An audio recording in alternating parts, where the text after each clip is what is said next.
So I want to tell you about John Kagel. You've probably heard of him by now.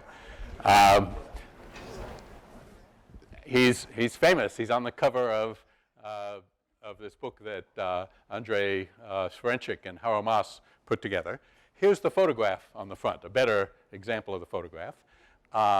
It was taken in 2010, and it's a group. The nature of the witness ceremony that the historians in the Netherlands wanted to capture was they wanted to talk to a bunch of old experimenters while there was still time. And so you can see John standing diffidently in the back there. But in this group of pioneers, if we were organizing people's work, there's no doubt that John's would be front and center. So this was a pretty interesting couple of days talking. And part of the nature of talking about what you remember about experiments is the historians are going to believe we were all much better friends than we actually were. Now, let's see if, there we go. Okay, so I want to tell you about John. And to do this, you already know he's a great scientist. So I want to tell you about the positive externalities that he provides. And I'm taking a quote from Michael Lewis on basketball, but to protect the basketball player, I've changed the names. And what he says is his greatness is not marked just in box scores or at slam dunk contests, but on the court, John Henry makes his team better, often much better. And that's the story about John Henry Kagel. Everyone who's worked with him finds their work going much better than before they knew him. So, whoops, sorry.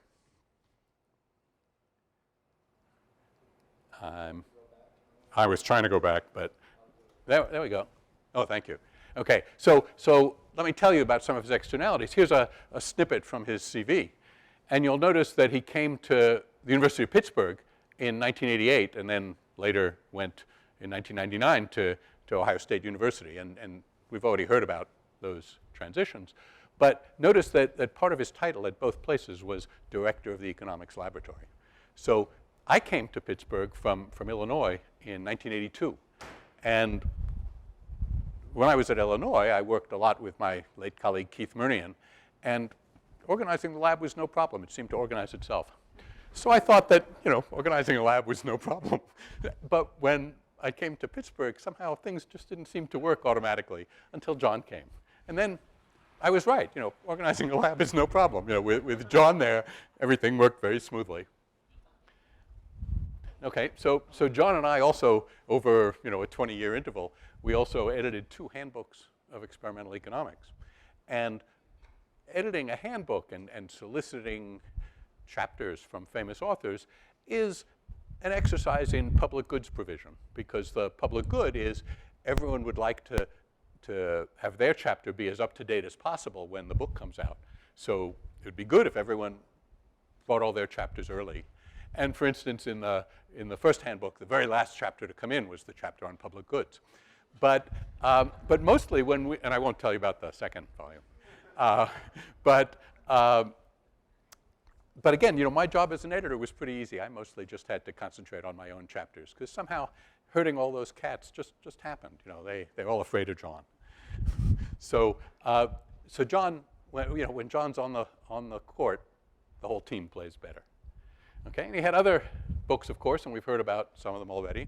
The one with Dan Levine was referenced very appropriately in the most recent, not the most recent, now the next to most recent Nobel Prize in 2020 to Bob Wilson and Paul Milgram. And the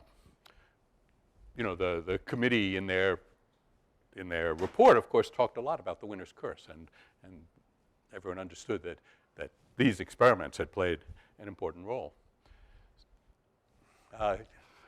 Okay, so what I want to talk about today in my talk is how John's work also played an important role in the Nobel Prize that was awarded in 2012 for the theory of stable allocations and the practice of market design. And that work has to do with experiments. Are you on it, Guillaume? And the first one of those experiments is one that's already been mentioned a little bit. It's one a laboratory experiment motivated by a natural experiment that John and I published in the QJE in 2000. Can you hit it again for me? Thank you. And then I'm going to tell you about some more experiments that follow in their overall design very closely from that first experiment. That is, John gave us some tools, some experimental tools in that first experiment that were then useful for Muriel and me to talk to gastroenterologists about how to fix a market failure in gastroenterology, and were useful in also describing the dysfunctional market for new lawyers in ways that explained why the good solutions that work for doctors and for doctors in general and for gastroenterologists won't work for lawyers. So I'm going to tell you about this set of experiments. And if there's time, I'll tell you about another experiment in market design with Alex Chan, who's here somewhere, a health economist from Stanford, who you could hire if you're on your toes this year or next, where we talk about organ transplantation. And what these experimental papers all have in common is they are part of multi-method investigations that are trying to learn about markets and suggest designs for them that will be adopted and implemented. So not only is there science that has to be done, and the experiments play a big role in that, but there's also communication and persuasion. And I'm going to tell you about the big role that experiments of the kind that John and I pioneered do with that. Whoops. Okay, so in particular, I'm going to start by telling you about two labor markets, one for new doctors in the United States, and one for gastroenterologists who are further in their careers. They're going to be fellows. They've already been 3 years through an internal medicine residency and are board certified, and now they're going to subspecialize as gastroenterologists. And then if there's time, I'll tell you about other things as well. Okay, so each of these markets that I'm going to tell you about started life as a decentralized market and suffered a kind of marketplace failure that I'll generalize to call being unraveled. And what that meant was offers from year to year started to be earlier and earlier and more diffuse in time. And so, for example, in the market for new residents, by the mid-1940s, doctors were being hired 2 years before they graduated from medical school for the job they would take when they graduated from medical school. And that's still the case today for certain parts of the law market. If you know someone who's going to be a clerk for an appellate judge when they graduate from law school in June, they already know that, and they've known it for more than a year. So that means that these markets were losing some opportunities to be efficient because of the way the decentralized actors acted with each other when they weren't getting stable matchings and were instead thinking of clever things to do to get ahead of their competitors. And stability is important here. You can't see the top, but I'm looking at a bunch of different markets that had at one point in their careers centralized clearinghouses. And the first column asks yes or no, do they produce stable matchings in terms of the stated preferences? They're going to submit preference rank ordering lists that are then going to be combined in an algorithm that produces a stable matching. Or and are they still in use? Did they solve the unraveling problem, or were they quickly abandoned and they went back to hiring early and often? And what you see is, loosely speaking, this is a small data set. It's a data set of clearinghouses that use computerized algorithms. But what you see is mostly a yes in the left-hand column is associated with a yes in the right-hand column, and a no in the left-hand column is associated with a no in the right-hand column, but with some exceptions. So it's not it's not an applied micro kind of data set. And so there's going to be a role for experiments here. Could you hit the button for me? Okay, so here's the, go back. Oh, no, you were right. Okay, so why do we want to know, why do we want to have experiments? Well, go back one more. Thank you. When I talk to British medical administrators, for instance, what I would say to them is, look, stable is good, stable is good, and unstable is bad. But they would look at it and they'd say to me, how come computerized matching doesn't work in England? And I'd say, pardon me? And they'd say, well, professor, Birmingham and Newcastle and Sheffield, they're in England, but Edinburgh is in Scotland and Cardiff is in Wales. And the things that you're attributing to stability or its lack might be due to the many differences between Edinburgh and Newcastle. And when I finally understood the question, that's, of course, a very reasonable thing. There are lots of differences between Edinburgh and Newcastle aside from the way they organize their medical match. And when I talked to American doctors and said to them, look, stability is good, they said, don't tell us about British medicine. It's entirely different from American medicine. Maybe stability is important in Britain, but maybe it's important for reasons that have to do with having a national health service and all of that. So these are real objections, and that's why experiments are needed to control away all those other things. Thank you. So how are we going to know whether it's other differences between Edinburgh and Newcastle or just the algorithm they use? And how are we going to help American doctors see whether the things we're seeing about stability look to them familiar from what they know about the complicated American market? So an experimental market isn't going to be more like the American market than the British market is, but it's going to be different in transparent ways. It's going to be different because it's an easily understood experiment. Thank you, Gil. Okay, so here's the experiment. We have, in the lab, we have 6 firms and 6 workers for each marketplace that we're going to look at, each market. And half of them are going to be designated high productivity, and they'll keep that designation throughout the experiment. And half are low productivity. And it's worth $15 plus or minus an error term of at most 1, so a randomly generated number between 0 and 1 to match to a high productivity person on the other side. So everyone is going to know about preferences. Everyone's going to know that your preference on your side of the market is to match to a high productivity person on the other side of the market.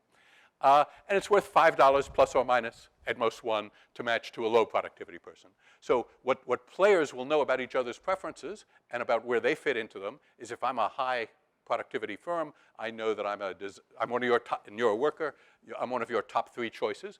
But because of the plus or minus number next to 1, no one will know whether they're anyone else's first choice or second choice or third choice, right? So no one has information about where they fit into other people's preferences except whether they're high or low, nor do they know whether their first choice is also other people's first choice, okay?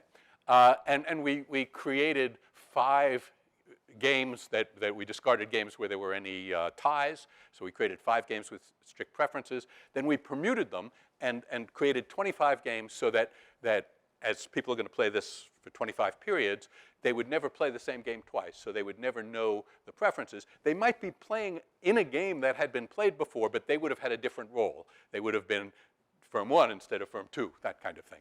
So they don't know each other's preferences. And there are 3 periods in which matches can be made. And we number them in order and call them -2, -1, and 0. And the reason we use that numbering is if you match in -2, we're going to fine you $2. So we have a simple way of making early matching inefficient. We're going to take $2 away. So instead of $15 plus a little, instead of $15.37, you're going to earn $13.37 if you match to that person on the other side worth $15.37, but you match in period -2. And similarly in period -1. And there's a decentralized congested match technology. Firms can make 1 offer at any period if they aren't already matched, and workers can accept at most 1 offer. And each participant learns only of his own offers and responses until the end of period 0 when you find out who is matched to whom and who you're matched to. Well, you might get accepted in period -2. And you'd know who you were matched to. And after experiencing 10 decentralized games, we're going to introduce a centralized clearinghouse. And it's either going to have the Newcastle algorithm or the Edinburgh algorithm. It's either going to have an unstable algorithm or a stable algorithm. And the thing about the centralized clearinghouses is there's still periods -2 and -1, just as before. But if you arrive in period 0 unmatched, then you're invited to list your preferences. And you get matched according to either the Newcastle or the Edinburgh algorithm.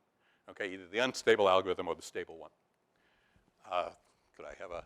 All right, okay. So the first thing we notice, what we're graphing here is the fines we collect. So how early they go, how many, what's the sum of the $2 plus the $1 that we got from people who went before period 0. And what you see is as they gain experience with the game, they unravel, they go earlier. And then when we introduce the centralized market, if they're playing the Newcastle algorithm, the unstable algorithm, they stay unraveled. They're still matching early when they can. But if they are playing the stable algorithm, they learn to wait and match. So we're collecting very few finds. Most of the matches are happening in period 0 by the time we get to period 25.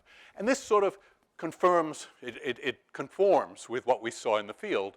The Newcastle algorithm was quickly abandoned, and the Edinburgh algorithm is still in use today. But you can also see extra stuff that you can't see in the field when you do something in the lab. In particular, we don't just see who they match to, we can see the offers and acceptances. And somewhat to our surprise, let's just look at the high firms, their offers. Somewhat to their surprise, we see both in the stable outcome and the unstable outcome, they kept making early offers all the way through round 25. But the reason the matchings happened at period 0 instead of period -2 and -1 isn't that they stopped making offers at period -2. It's that workers stopped accepting them in the stable algorithm. They got offers, and you can see why to a firm it makes sense to make an early offer. It's because I'm a high firm, I make an offer to you, you're a high worker. You're my first choice high worker. I get $15 plus something, plus or minus something for matching with you, -2, which isn't so bad. That's like matching to my worst high productivity worker. But I'm not, you're my first choice. There's no reason to believe I'm your first choice. So as you gain confidence in the centralized mechanism, you say, you know, I'll wait. Thank you for your offer. I'll wait. So here's a critical fact that I want you to remember as I show you subsequent experiments. It's that being able to say no really matters. If I do get to lawyers, lawyers can't say no to judges, and that's really going to interfere with their business. Okay, so this is the algorithm we eventually designed has gotten a lot of adoption in medicine, and when I show you that graph before, experiments fit right in here with the others. That is, in the experiments with John, we can turn on or off whether it's stable, and when it's stable, it stops unraveling, and when it's not stable, it doesn't. So this is not evidence from the field, but together with a lot of evidence from the field and some theory, this helped carry the day. And part of the story is carrying the day involves, when you're talking about redesigning a market, a collective action problem with lots of participants, involves convincing a lot of people, involves communicating with a lot of people. And not everyone likes theoretical models as much as we do. But some people like experiments, it turns out. And so this was at a time, you know, so many of you remember, when economists didn't automatically accept experimental evidence from the laboratory. But doctors, you know, medical administrators often thought that was more persuasive because they could understand what was happening. It was different than what they were seeing, but they were definitely seeing early matching, producing unstable matches. Could I have another one, please? Okay, so now, somewhat later, gastroenterology, which is one of those markets that had adopted a stable match, it does a manpower analysis, and I'm not going to get into the long story of how American subspecialties are cartelized in the United States, but the gastroenterologists, considering among themselves, decided there were too many gastroenterologists, and that it would be good for society if there were fewer gastroenterologists, quite a bit fewer, okay? And they also decided it would be good if instead of training for 2 years, gastroenterologists trained for 3 years, okay? So there was a lot of discussion about this, and there came a moment, there came a year when everyone understood that there was going to be a pretty sharp drop in the number of gastroenterology positions because of these 2 changes. And so everyone anticipated that it would be very hard to be a gastroenterologist. It had always been hard to be a gastroenterologist. There were more applicants than there were positions for gastroenterology fellowships. Some people had to just be internists, but they worried about that. But in the event, it surprised them. Actually, the year that all that happened, there were an excess of gastroenterology positions. And the reason was, remember, there were 2 changes. One is they were reducing the number of gastroenterology positions, but the other is they were raising the cost of becoming a gastroenterologist from 2 years to 3 years. And that had a big effect. And so for the first time ever, there was a year where there were fewer applicants than there were positions for American gastroenterology fellowships. And you could have a lot of hypotheses. So people started cheating on the match. They started to make deals outside of the match, and then when they interviewed people and then withdraw their positions from the match. I don't have that slide to show you today, but there were many hypotheses about what was occurring. But let me give you a spoiler before I show you the data and tell you what we thought was happening. And what we thought was happening was, I'm a gastroenterology fellowship director, and you're an aspiring gastroenterology fellow. For those of you under 50, don't even ask what gastroenterologists do. But some people want to be gastroenterologists. And it's always been hard to be a gastroenterologist. And you figure that this year it's going to be a lot harder because we, the gastroenterology establishment, has cut down the number of gastroenterology positions. So you come into the market, and I come into the market. We both expect it's going to be hard to be a gastroenterologist. But in fact, there are fewer applications than usual. And I'm a gastroenterology director, so I know that because we haven't gotten so many applications. So when you sit down to interview with me, you still expect it's going to be really hard to be a gastroenterologist this year. But I already know that we're not going to fill all our positions. And so over the interview, I say to you, you strike me as the kind of person with just the right kind of personality to be a gastroenterologist. And why don't you come work with me? Come be a fellow in our position. We're actually thinking of filling some of our positions before the match. And you think to yourself, Al has a medium quality, medium reputation gastroenterology fellowship, but it's going to be really hard to be a gastroenterologist the year. I'm going to take this, and then I'll be a gastroenterologist. So what we saw is more and more, as that kept going for a while, we saw more and more positions being withdrawn from the gastroenterology fellowship match, and in very few years it was abandoned. So I'm going to tell you about 2 experiments that Muriel and I did, these 2 in blue. The reason I show you all these papers is just to sort of remind you that these are combined methods investigation. So we have, in black, there's papers in economics journals, like the JPE and the papers and proceedings. In blue are the experiments, and in red are papers in medical journals, right? So a lot of this involves communicating with gastroenterologists so that they can coordinate among themselves and figure out what to do. Why don't you give me another slide? Thank you. Okay, so here's an experiment we're going to do to investigate that hypothesis that I just proposed to you, which is that it's the firms see something that they have some information about supply and demand that the candidates don't have.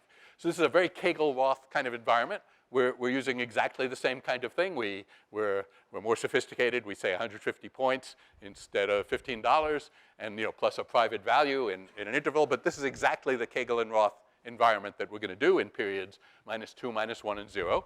We're going to start with a decentralized match technology. But then the experimental treatments are going to involve changing supply and demand. That was one of the big issues. And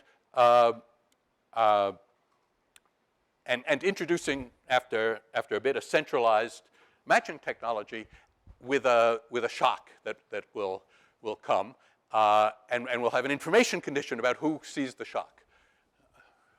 Okay? So the experimental conditions are we're going to change the supply and demand. We're going to have, within subject, they're going to start with decentralized and go to centralized matching. And they're going to have different information conditions. Either when we create a shortage of workers suddenly at period 20, either everyone will see that, so the workers will know that although they'd been on the long side of the market, they're now on the short, or we'll only let the firms see that, which is what we think happened in the world. Thank you. Okay, so here's a bunch of conditions summarized together, but let's just follow the blue and the red, which are full information and partial information with a shock that goes from 3 firms and 4 workers before the shock and 2 workers after the shock. Okay, and the shock is going to occur here, and the centralized market is going to be introduced here. So we have a decentralized market under various conditions, and we're looking at how many late matches there are. So there aren't many late matches. There are mostly early matches in the decentralized market. When they get to a centralized market, they slowly learn to like it, and they get mostly late matches. That is, they wait till period 0. They don't accept offers early. And then when we have the shock doesn't much bother the people in full information, but it causes a lot of early matching in partial information, which recovers over time because the supply and demand conditions stay the same. So over time, the workers learn that you can get a good job. Okay, thank you. Okay, and here is the same thing we noticed in the original experiment with John. We look at the percent of workers accepting their offers. That is, both in the full information condition and the partial information condition. We see offers early, but in the partial information condition, the offers, the very early offers in period -2 are accepted, let's say, I'm sorry, in the full information condition, the offers are accepted only 5% of the time. There are plenty of offers, but the workers see, I'm suddenly on the short side of the market. I don't have to take this offer. But in the partial information, they're accepted 24% of the time, right? So they're accepted a lot more. So once again, we see that what's really important here is the ability of the workers to say no, and the ability has something to do with how forward-looking they're able to be, whether they understand that the market conditions have changed. Whoops. Okay, so there was a transition to the later market. We were able to convince our gastroenterology colleagues to restart the match, because in the meantime, the field studies show that the market had unraveled and they were once again hiring people long in advance. And when you hire internal medicine residents long in advance, one way they differ from lawyers, one way they're similar is you don't know very much how good doctors they're going to be when they graduate from their residency.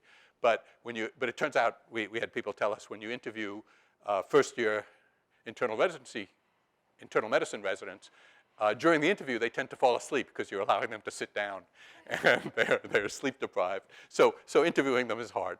So the question is how to get them back to interviewing in their final year of internal medicine residency, when they've had a little more sleep and where you can tell more about what kind of doctors they are. And they can tell whether they have the personality for cardiology or for gastroenterology.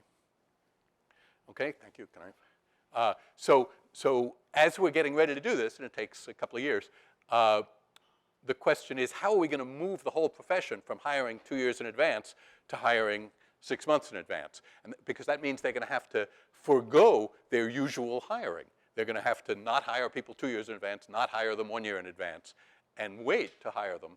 And so the question is, how about if the programs, how about if your competitors, you're all fellowship directors, how about if your competitors cheat and go early? How are you going to handle that? New slide, please. So what we told them is a lot depends on how you treat exploding offers. And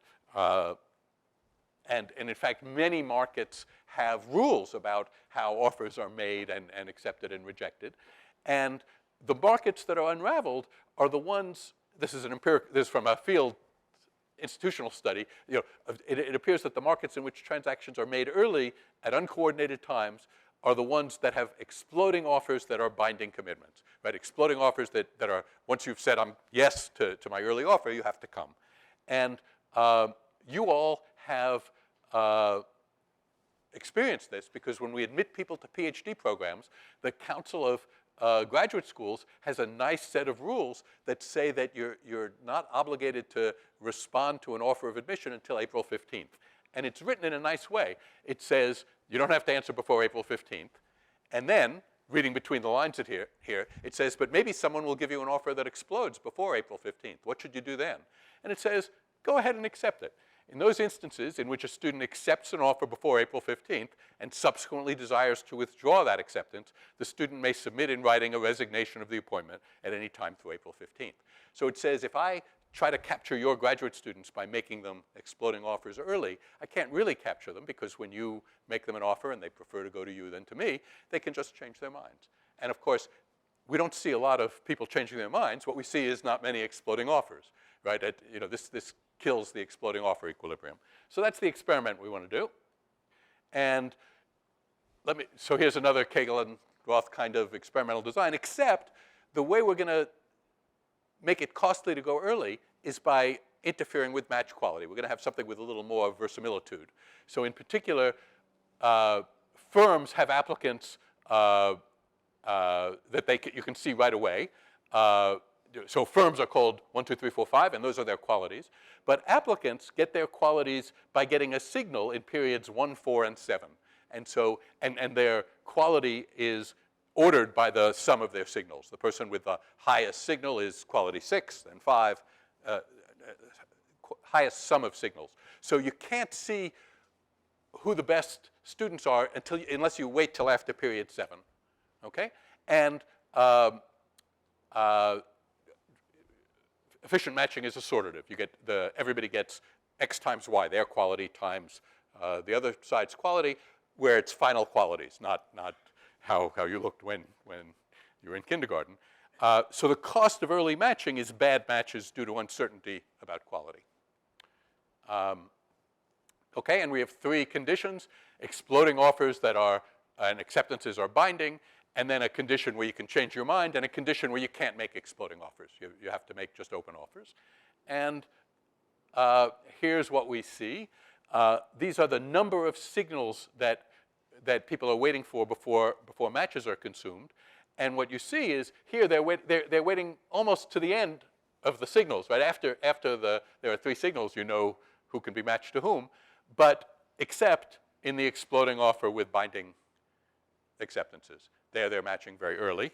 Another picture of those same data. Guillaume, could you give me the next picture? Is this one. You see that when you have exploding offers, the matches are actually consummated in period -2, -1, and 0. But when you can change your mind or when you can only make open offers, the matches are all correlated once the quality is fully known. Okay, so that's an intervention that, again, depends on being able to say no, in the sense of say no after you've said yes for an exploding offer. Okay, now how about efficiency? Well, this is what an efficient match would look like. Firm 5 is highest quality. He should always be matched to student 6, the one with the highest quality. Firm 4 should be matched to student 5, and so forth. And that's an efficient match. So this is not part of the experiment. That's just the assortative match. What you see is the open offer and renege condition are pretty close to that, with a little issue at the bottom of who's unmatched. But that the exploding offer condition is not close to that. And in particular, firm 2 he's hiring a lot better than he's entitled to, right? Because everyone's hiring very early, and so it's a lottery, and firm 2, who's supposed to be getting pretty low quality people, is sometimes getting people who did bad on their first 2 exams and then excelled on the 3rd exam. Okay? So just incidentally, moving from an unraveled, inefficient market to an efficient market is not a Pareto improvement. Right? Firm 2 is going to object. And who are the firm 2s? Firm 2s are the gastroenterology fellowships that are located in hospitals with excellent internal medicine residency programs. Because one of the things that I didn't show you, but that Muriel and I found in our field studies, was that the market collapsed from a national market to very local markets, and people tended to stay at the same hospital where they were. Okay. Could I have another slide, please? Okay. So they decided to do this, and could I have another slide, please? And they have a resolution that's a lot like the Council of Graduate Education resolution. It says applicants may be persuaded or coerced to make commitments before the match, but they can participate in the match by resigning from the prior agreement. Okay, it's not a perfect resolution. It's got some complications. It's a compromise among the 3 governing organizations of gastroenterology. But it did the trick. And can I have the next slide, please? And they succeeded in getting their match going again and having high participation rates, and it's once again a healthy match. Can I have the next slide? And here's a later update. They're still doing fine. So this is once again one of the matches that works instead of one that had deteriorated into a chaotic, decentralized market.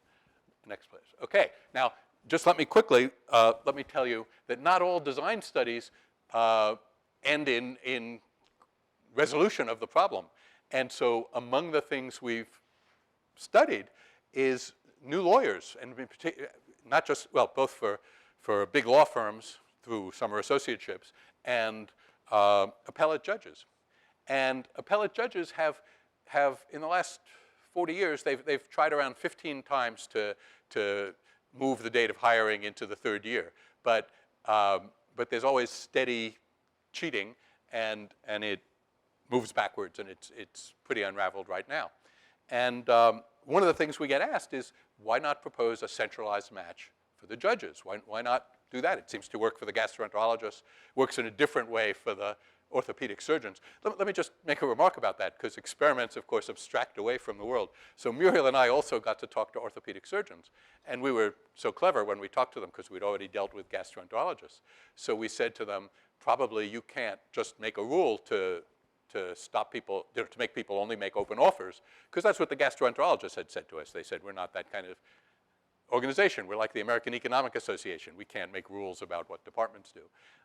So we said this to the gastroenterologists. We understand that you're not that kind of organization. You'll probably have to empower students the way the gastroenterologists did. And they said, young surgeons don't make promises to old surgeons and then break them. The cultural constraints are too strong. They said, but what's this about not being able to make people, to stop people from making exploding offers? We'll just make a rule that if some residency program, fellowship program makes exploding offers, they can't present a paper at our annual meeting. And we said, you can do that? And they said, sure. And that's what they did. So different organizations have different strategies that they can employ to try to get centralized clearinghouses going. Okay? But judges have a culture where if I'm an appellate judge and you're a law student, they're deeply unraveled. They have all this strategizing about interviewing, because the implicit understanding, and sometimes explicit, is I'm the judge and you're the law student, and the fact that you're applying to get an interview from me means you would like to be my clerk. And the point of the interview is entirely to decide whether I would like you to be my clerk. And so when you accept my interview, you agree that if I make you an offer, you will accept it. Or if I make you an offer before you get another offer. And we're going to see exploding offers in the interviews. So, which are, so part of the problem for lawyers is they can promiscuously make binding verbal agreements. So often as economists, we study the inefficiencies that come from not being able to write contracts. But these lawyers can write contracts over the telephone that are binding. And that causes them to have lots of trouble. And so can I have the next slide, please? So, we have the same kind of Kagel Roth thing, but with information developing over time. And the condition that I want to tell you about is we have periods -2, -1, and 0. But if you can decide whether to interview at a judge or not, and a judge can decide whether to give you an offer in period -2. But he can only give you an offer if you interview. But if you interview and he gives you an offer, the only way you cannot accept the offer is if you did 2 interviews and got 2 offers, you can take the better one. But otherwise, you have to accept the best offer you get in any period where you do interviews. So here we have a periods -2, -1, 0. In period 0, we're going to introduce a centralized match. We have a centralized match. But you can't, but in the central coerced condition, you can't enter the centralized match. You can't get matched to someone who you haven't interviewed with. And when you interview with them, they can just capture you. So the idealized condition is you can go into the centralized match without being captured. And indeed, if you could create the idealized circumstances, it looks like you could solve the unraveling problem. But having a centralized match in period 0 doesn't help you at all if judges can capture people who they interview in periods -2 and -1. So we think that's the problem for judges right now, and the judges have trouble making rules for themselves. Each judge is a law unto himself, and so they still are going periodically through these unraveling cycles. Can I have the next slide, please? Okay, so I have just a couple of minutes left, and I want to tell you about another market design study that is in spirit the same kind of thing. That is, this is Alex Chan and I are doing. There he is. And it's not a matching study, it's not going to be a Kagel-Roth experiment. We're not just always doing what John taught us how to do. But it fits into this spirit in the sense that multi-methods, we're trying to understand how to regulate the people who recover transplantable organs from dead people. Those are called organ procurement organizations. And transplant centers, how we regulate their decisions about whether to accept an organ for a transplant for one of their patients. And right now, those are pretty complicated. And around the world, there are too few organs for transplants. I spend a lot of my time thinking about organ transplants, but with kidneys in particular. But that's not what I'm talking about here. Here I'm talking about some of the causes of the shortages of organs. And we think it has to do, in significant part, with how these organizations are regulated. So there's a shortage of transplantable organs, but OPOs, organ procurement organizations, recover some organs that aren't accepted by transplant centers, and those organs are discarded. And we look at the proportion of discarded organs in the United States, and we say there's a shortage of organs. Isn't it a shame we're discarding some and not transplanting them? And at the same time, they fail to recover organs that would be recovered by our colleagues in France, for example, organs from elderly deceased people, for instance. And those organs don't count as discarded, and so OPOs aren't as sensitive to the organs they fail to recover as they are to the organs they recover and then are discarded, aren't used. And at the same time, transplant centers are measured not by the overall health of their patients, but by the health of the patients who they transplant. So transplant centers are measured with measures like 1-year graft survival time. So, but they're not measured at all with the health of people who they decline to transplant. And as a result, in the United States, for living donor transplants, kidney transplantation is an extraordinarily safe operation with success rates like 97%. But what that means is how do you get 97% success? You don't transplant risky organs or risky patients, okay? Because you need that 97% success rate.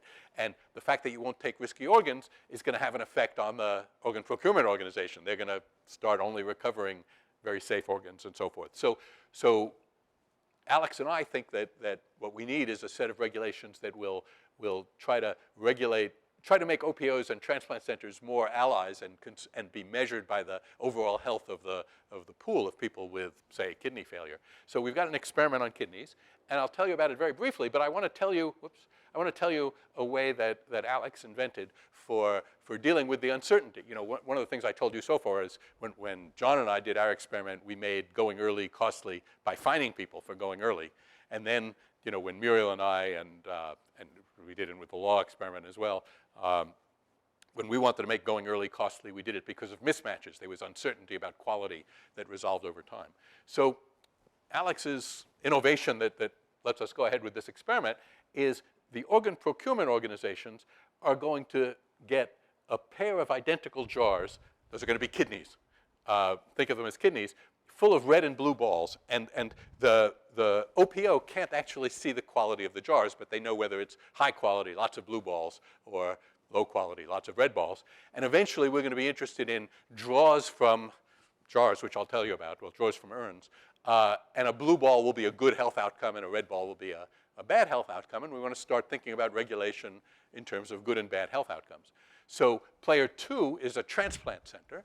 And incidentally, you know, we're really abstracting away quite a bit from real transplantation here. But we're looking at the real incentive architecture that transplant centers and OPOs have. So we think this is going to be very illuminating in talking to doctors about how these regulations work. So the transplant center has 2 patients at a time. One is relatively healthy, lots of blue balls, and one is relatively sick, lots of red balls. So it's likely that the sicker patient will have a worse outcome when we sample from them. But in the status quo condition, we only sample from a patient if the patient gets a transplant. And what's a transplant? A transplant is mixing one of the jars with one of the urns, right? So a transplant that has a lot of blue balls would give this patient a much better chance of a good outcome because you'd mix it in, you'd change the ratio of blue balls to red balls, make the patient healthier. That's what transplants are supposed to do. So we've got 2 experimental conditions.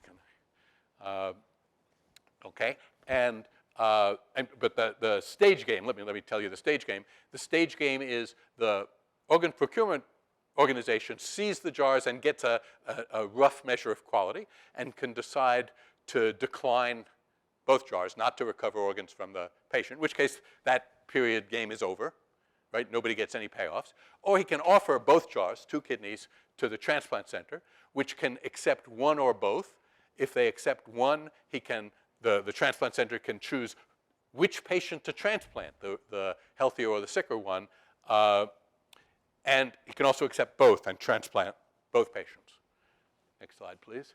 Okay, and the treatment conditions are the status quo, where we just reward the OPOs for recovering acceptable organs, and we just reward the transplant centers for doing successful transplants, versus some holistic regulations where we say we're going to investigate the health of both patients in every period, and you get rewarded, both parties get rewarded for the health of the patients. Okay? And what we find is here we're looking at the difference between the status quo and the holistic condition. And we find that in the status quo, not surprisingly, fewer organs are recovered because bad organs are rejected instead of being transplanted into patients who could use them, riskier organs. In the status quo condition, the quality of organs recovered is much higher because we're only recovering the good organs and offering them and only giving them to the healthy patients because transplanting risky patients with risky organs is risky, and transplant centers are motivated to avoid risk. And relative to the holistic condition, we have a lot fewer transplants in the status quo condition than we expect to have in the holistic condition. So this is a method of opening up this set of discussions with transplant centers and organ procurement organizations, and there are 2 congressional investigations going on right now. So there's lots of different parties to this conversation. So, next slide, please. Okay, so experiments can play an important role in practical market design. They help with the science and with the communication and with the persuasion. Next, please. So John is not done. Next slide, please.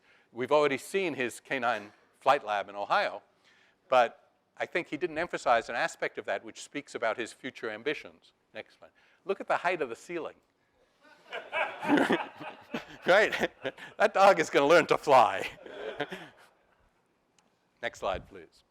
Okay, and I have advice for John on entering decade 9. Okay, you're already a legend, John. So you can start to take things a little easy. I think you should take the whole weekend off and listen to talks. And we'll see you back in the lab on Monday.